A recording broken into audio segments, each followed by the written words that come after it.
नमस्कार, आप देख रहे हैं वीएस न्यूज़ 48 दिल्ली। जी हाँ, मैं इस समय बलजीत नगर के क्षेत्र के अंदर में हूँ, जो कि इस बलजीत नगर के क्षेत्र के अंदर में जनता पार्क से थोड़ा सा ऊपर आने पे कुंवर सिंह चौक के बिल्कुल ठीक बीच के अंदर में अभी की जो आज की जो वारदात है, मैं आपको बता दूं कि कल जो है वो होली है और होली से पहले ठीक एक दिन छोटी होली को ये वारदात होती है, जिसको चाकू का अंजाम दिया जाता है, चाकू से मारने के बाद में और वहाँ से फरार हो जाते हैं अपराधी। ये वारदात मैं आपको बता दूं पटेल नगर क्षेत्र के अंदर में ये वारदात आती है। पटेल नगर क्षेत्र के थाने के क्षेत्र के अंदर में हो, चाहे आनंद पर्वत थाने के क्षेत्र के अंदर में हो, लगातार ऐसी वारदातें जो है वो महीने के तमाम दिनों के अंदर में सुनने को मिलती है। चाकू से आखिर में लड़ते हुए और चाकू के जो क्राइम है वो लगातार देखने को मिलते हैं। जहां तक है पब्लिक जो है वो परेशान हो चुकी है। आखिर में परेशान क्यों है? सबसे बड़ी बात यह उठती है कि आखिर में चाकू जो है वो आम बात हो चुकी है। तमाम दिल्ली पुलिस के आला अधिकारी जो हैं वो यहाँ पर इस समय पहुँच चुके हैं, लेकिन आला अधिकारियों के पहुँचने के बाद तमाम सीसीटीवी कैमरे को छानने की कोशिश करी जा रही है कि आखिर में ये वारदात का अंजाम दिया किसने है। आखिर में जब यह वारदात का अंजाम दिया जाता है तो आखिर में वो अपराधी अभी तक पकड़े क्यों नहीं जाते। सबसे बड़ी बात होती है तमाम अपराधियों को आज तक से पहले जितने भी लोगों को अभी तक ये देखा गया है, जो भी लड़के आज तक पकड़े गए हैं, कहीं ना कहीं वो नाबालिग घोषित हो जाते हैं। आखिर में जब वो नाबालिग घोषित हो जाते हैं तो आखिर में अपराध करने वालों को ऐसी रणनीति और ऐसे तरीके से वारदात करने का अंजाम आखिर में देता कौन है। सबसे बड़ी बात है आखिर में उनके ऊपर में हाथ किसका है। सबसे बड़ी सोचने वाली बात है कि आखिर में जब ये अपराध होते हैं तो इस अपराध के पीछे आखिर में हाथ किसका होता है। अभी हमारे साथ में उनके माँ बाप हैं जिनके ऊपर में आज जो है इस वारदात को अंजाम दिया गया और ऐसे वारदात को करने की जो कोशिश करी गई वो आपके सामने इसी चौक से करी गई है। हमारे साथ में उनके माता और पिताजी हैं, मैं उनसे जानने की कोशिश करूँगा कि आखिर में वजह क्या थी और उनसे एक बार जुड़ने की कोशिश करूँगा। क्या नाम है माता जी आपका? धनौता गुप्ता। आप ये बताओ कि क्या वजह हुई थी जिस वजह से ये ऐसा वारदात हुआ? कुछ नहीं वजह है। अच्छा। वजह कुछ नहीं है। मेरा लड़का मना किया कि यहाँ मत बैठो। अच्छा। यहाँ मत बैठो, तो बस तुरंत चाकू निकाल दिया। अच्छा, तुरंत चाकू निकाल दिया। हाँ, चाकू करने के मतलब क्या वजह क्या होती है? यहाँ सिर्फ बैठने की वजह से? हाँ, बैठने की मना करा था। अच्छा। मेरा लड़का मना करने के बावजूद कर मार साले के। अच्छा। तो चाकू निकाल के फिर मारने लग गया। चाकू उन्होंने तुरंत निकाल दिया? तुरंत निकाल दिया। अच्छा, उसके बाद में रोकने की किसी ने कोशिश नहीं करी या क्या वजह? तो तुरंत आए, सब इकट्ठा हो गए। अच्छा, कितने लोग हों, कितने लड़के होंगे ये?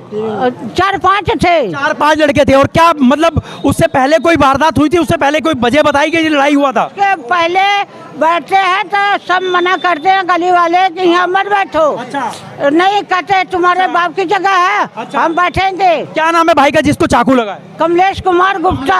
कमलेश कुमार गुप्ता। हमारे साथ में उनके बाबूजी जुड़े हुए, उनके पिताजी हैं हमारे साथ में। बलजीत नगर की घटना है।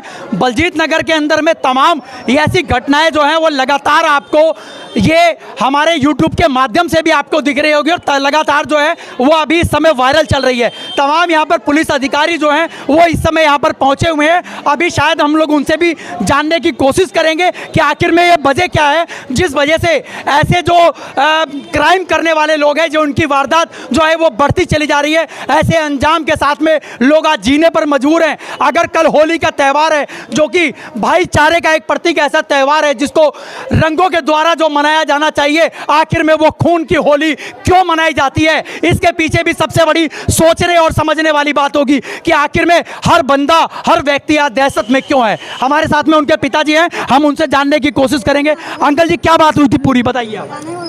लड़के 5-6 बैठे थे तो कमलेश आया काम पर से।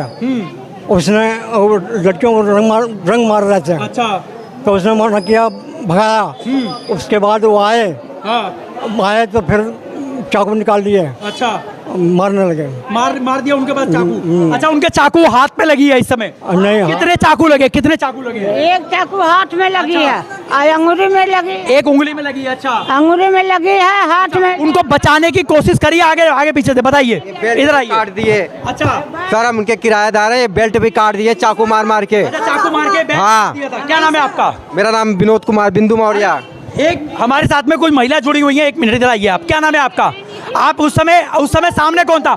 हंसने की बात नहीं है यहाँ पे, किसी की जान की जिंदगी की बात है। कि तो आप बताइए मेरे को क्या बात हुई थी? मैं उस समय घर पर नहीं थी, क्योंकि यहाँ पर सारे बच्चे बैठते हैं लड़के चाकू लेके बीड़ी पीते हैं, जैसे बच्चे हमारे बच्चे ड्यूटी से आते हैं, ट्यूशन से आते हैं, ऐसे बीड़ी पी के बादल जैसे धुआं बनाते हैं। मैंने खुद कमलेश भैया को बोला था कि भैया यहाँ रहना, हमारे लिए इतनी मुसीबत हो गई, मेरे बच्चे आते हैं, मैं पीछे गली से घूम के लाई अपनी लड़की को। तो भाई साहब ने बोला होली होने दो, उसके बाद हम पूरी गली वालों की मीटिंग बैठा लेंगे। लेकिन उन्होंने आज ये ऑप्शन उठाया कि यहाँ पर ऐसा क्यों बैठे हो तुम लोग, तो उनको चाकू मार के चले गए। उनको चाकू मारकर चले गए। सबसे बड़ी देखने और समझने वाली बात होगी कि आखिर में दिल्ली पुलिस के ऊपर में जब जनता की जिम्मेदारी होती है तो आखिर में दिल्ली पुलिस कहां सो रही होती है। सबसे बड़ी सोचने वाली दिल्ली पुलिस के साथ में यह लगातार आवाज उठ रही है कि आखिर में दिल्ली पुलिस जब ऐसे त्योहारों के ऊपर में जब उनको पता है कि ऐसी वारदात होती है और ऐसी वारदात के अंजाम में आज बलजीत नगर की जनता त्राही त्राही हो चुकी है, दहशत की जिंदगी जी रही है, लेकिन फिर भी आज बलजीत नगर की जनता जो है वो जीने पर मजबूर है। आखिर में क्यों मजबूर है? वो सिर्फ दिल्ली पुलिस के ऊपर में, दिल्ली पुलिस पे मजबूर है या नहीं है? दिल्ली पुलिस आज ये बताइए, दिल्ली पुलिस अपनी काम कर रही है? नहीं कर रही है, बिल्कुल सबसे पीछे आ रही है। मैं खुद ये दुर्गा मोहल्ले में बैठती है, वहाँ चौकी पर जाके मैंने खुद बोला तो नहीं आए, एक बार भी यहाँ देखने नहीं आए। ये हमारा गेट है जहाँ पर बच्चे खड़े हैं और यहाँ पर खड़े रहते हैं, हमारे बच्चों को अंदर नहीं जाने देते। फिर हम ऊपर से नीचे आते हैं तब अपने बच्चों को अंदर ला देते। ऐसे लात बजाते, हम कभी किसी से कुछ नहीं कहते। आखिर में मेरे को जानते हैं, सब 5 साल हो गए रहते रहते, कोई मेरे को नहीं जानता। यहाँ पर तमाम जनता है। मैं एक बार कैमरामैन से कहूंगा, कैमरामैन अपना कैमरा घुमाएं और उसके बाद में हम लोग यहाँ पर अगर दिल्ली पुलिस के अधिकारी हैं तो हम लोग उनसे भी बात करने की कोशिश करेंगे कि आखिर में ऐसी वारदात को अंजाम जब दिया जाता है तो दिल्ली पुलिस कहाँ अपनी आंखों को नींद दे रही होती है या सो रही होती है या एसी के कमरे में बैठी होती है। आखिर में एसी के कमरों में बैठ करके और थानों में बैठ करके क्या इस बलजीत नगर की जनता को सुरक्षित रख सकते हैं या नहीं रख सकते? सबसे बड़ा सवालिया निशान और सबसे बड़ा सवाल जो है ये हमेशा उठता हुआ आया है। बलजीत नगर की जनता आज भी दहशत में जीने के लिए मजबूर है और आखिर में क्यों नहीं मजबूर होगी? जब दिल्ली पुलिस जब सो रही होती है तो आखिर में जनता किस तरीके से वो अपने रास्तों पर चल सकेगी? बहन बेटियों की इज्जत लगातार दांव पर लगी हुई है तो आखिर में दिल्ली पुलिस क्यों सो रही होती है? हमारे साथ में एक बार ये आगे लेके चलूंगा जहां पर ये वारदात हुई है, आप लोग उस वारदात को भी देखें और हम लोग लेकर गए कैमरे को ऐसे लेकर गए, बैठे रहते हैं। ये आप देख सकते हैं जो कि बलजीत नगर के लोग हैं या जनता है, लड़के हैं, किस तरीके के आवारागर्दी करने वाले लड़के हैं जो इस जगह पर आकर के बैठते हैं और यहाँ पर आकर के लड़कियों को छेड़ना, उनके साथ में दुर्व्यवहार करना, कहीं ना कहीं महिलाओं को छेड़ना, ये उनकी राजनीति है। और ये मैं आपको बता दूं, ये वो घर है जिसके लड़के को अभी जो चाकू की वारदात जो बाबा ढाबे के पास में करी गई है, ये वो घर है, ये घर है। और आप देख सकते हैं छोटी सी गली के अंदर में जब ऐसी वारदात अगर हो रही है तो आखिर में इसका अंजाम जो दिल्ली पुलिस है आखिर में इस बात का जवाब क्यों नहीं देती? तमाम जनता यहाँ बैठ जाते हैं, लड़कियों को ले रहे हैं हम। हाँ, हम लोग मना क्यों नहीं करते उनको? मना करते हैं, कहते तुम्हारे बाप का नहीं है, तुम्हारे बाप का है ये, ऐसे बोलते हैं। और वो लड़के कहाँ के हैं पता है आपको? नहीं लगता ना कुछ, पता ही नहीं लगता। कोई कहाँ से चाकू छुरा निकाल लेते हैं, मना करे तो चाकू छुरा निकाल लेते हैं, चाकू छुरा निकाल लेते हैं। हाँ, कौन मना करेगा? मैं आपको बता दूं कि तमाम जो यहाँ पर लोग हैं वो लगातार इसी अपराधों के शिकार हो चुके हैं कि आखिर में जो दिल्ली पुलिस है आखिर में वो कैसे क्राइम, जब ये क्राइम बढ़ता है तो आखिर में वो क्यों नहीं इसकी जवाबदेही करती है? सबसे बड़ी और सोचने और समझने वाली बात है। और हम लोग जानने की कोशिश करते हैं, यहाँ पे तमाम और भी लोग हैं कि आखिर में क्या वारदात हुई थी। इन दुकानदारों से भी हम लोग पूछने की कोशिश करते हैं। क्या नाम है भाई साहब आपका? जी मेरा नाम राजेश कुमार है। आपको पता लगा जब ये वारदात हुई? नहीं, मैं तो अभी आया हूँ बिल्कुल दुकान पे। उस समय कौन था? उस समय पापा थे। पता है उनको क्या वारदात हुई थी, क्या किस वजह से हुई थी? ये तो पता नहीं हमें किस बात से हुई थी। आस पास के रहने वाले लोगों को भी इस बात की पता नहीं है। जिस दिन इनके साथ ये गुजरेगी उस दिन इनको पता लग जाएगा कि आखिर में क्या हुआ था। उस दिन इनको पता लग जाएगा। लेकिन अभी कैमरे के आगे ऑन कैमरे ये भी नहीं बोलेंगे, जो कि इनका पड़ोसी है जिसके ऊपर चाकू लगता है, लेकिन फिर भी ये बंदा बोलने को राजी नहीं है, ये दुकानदार के लोग बोलने को राजी नहीं है। मैं दूसरे दुकानदार से पूछने की कोशिश करता हूँ, क्या नाम है आपका? मेरा डिकेश पटेल। आपको पता लगा जब ये घटना हुई थी? मैं सर अंदर काम कर रहा था, मगर ये हुआ कि बाहर लड़के बैठे हुए थे, कम से कम 6-7 लड़के थे। डर लगता है या नहीं लगता है यहाँ पे? डर तो बहुत लगता है सर, मगर करेगा काम तो फिर भी करना पड़ेगा, मजबूरी है। ठीक है, उसके बाद अंदर ऐसे अपराधियों को जिस तरीके से आज शरणार्थी यानी कि उनके ऊपर में हाथ रखा जा रहा है, ऐसे अपराधियों और दिल्ली पुलिस के लिए क्या कहेंगे आप? दिल्ली पुलिस तो बिल्कुल सो रही है इस टाइम तो। उनको जगना चाहिए, आगे बढ़ना चाहिए, कुछ करना चाहिए, मगर दिल्ली पुलिस हरदम परमानेंट सो रही है, कुछ नहीं कर पा रही है। होली का माहौल होने के बावजूद भी, होली का माहौल होने के बावजूद भी एक भी दिल्ली पुलिस या पटेल नगर आनंद पर्वत क्षेत्र की कोई भी पुलिस जो है वहां पे गश्त पर नहीं है, और आती भी है तो आकर के सिर्फ कैंपा कोला पिएगी और जा करके थाने में बैठ जाएगी। बैठती है या नहीं बैठती है? बैठती है या नहीं बैठती है? दिल्ली पुलिस जो है वो कहीं ना कहीं अपने थाने में जाकर के एसी वाले कमरे में बैठती है और तमाम लोगों की जिंदगियां दांव पर लगी है। और लेकिन आज भी फिर भी बलजीत नगर की जनता डरी और सहमी हुई सी है, लेकिन फिर भी जो है, लेकिन दिल्ली पुलिस की आंखें जो है वो खुलती नहीं। हमारे साथ में जिनके साथ में घटना हुई उनकी मिसेज हमारे साथ में है। क्या नाम है आपका? कृष्णा गुप्ता। क्या वजह हुई थी, पता लगा आपको? बच्चे बैठे हुए थे यहाँ पे, लड़कियाँ आ जा रही थी तो वही मना कर रहे थे बोलने के लिए। अच्छा, उसी पे उसने चाकू निकाल लिया मारने के लिए। उसी समय चाकू मार दिया। चाकू कितने लगे हैं पता है आपको? 2-3 लगे, एक यहाँ लगा, एक यहाँ लगा और हाथ में 3 चाकू लगे हैं। ऐसे जो क्राइम करने वाले लोग हैं, और दिल्ली पुलिस के ऊपर में अभी तक जब आप लोगों ने करा तो उसके बाद में क्या बोला उन्होंने?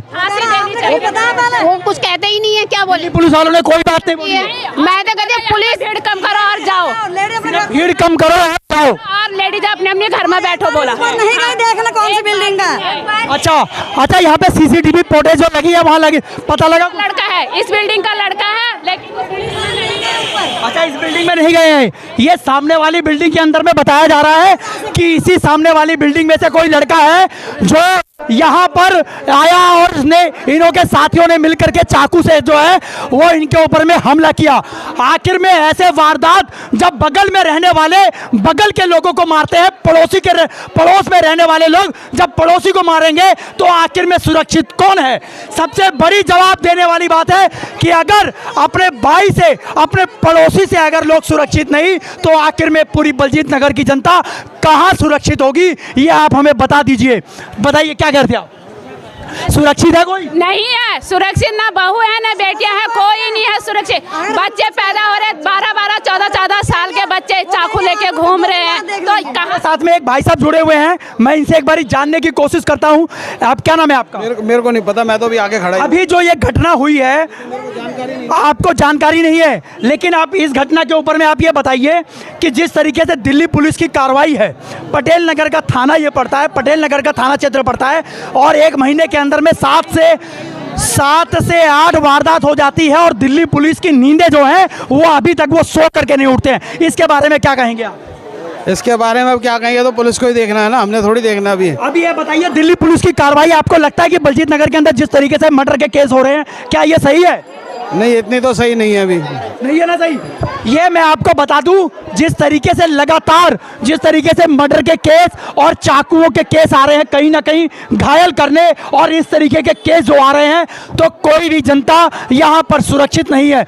आखिर में जनता कब सुरक्षित होगी? आप लोग हमें कमेंट बॉक्स में आप लोग कमेंट जरूर बताइएगा, कमेंट करके जरूर बताइए, कमेंट में बताइए। आज यहाँ की जनता त्राही हो चुकी है कि बलजीत नगर, प्रेम नगर, नेहरू नगर ये ऐसी कॉलोनी हो चुकी है जहां पर आए दिन जो है ये मर्डर की वारदात होती रहती है, और इससे लोग त्राही और दहशत में आ चुके हैं। दिल्ली पुलिस के ऊपर जो सवालिया निशान उठता है, आखिर में केंद्र की सरकार क्यों नहीं जागती और दिल्ली पुलिस को क्यों नहीं टाइट करती? आखिर में क्या वजह हो सकती है जिस वजह से आज दिल्ली पुलिस जो है वो हाथ पर हाथ धरे बैठी है? आप लोगों के कमेंट का हमें इंतजार रहेगा। मैं आपका दोस्त व्यास कुशवाहा, VS News 48 दिल्ली के लिए। जय हिंद, जय भारत।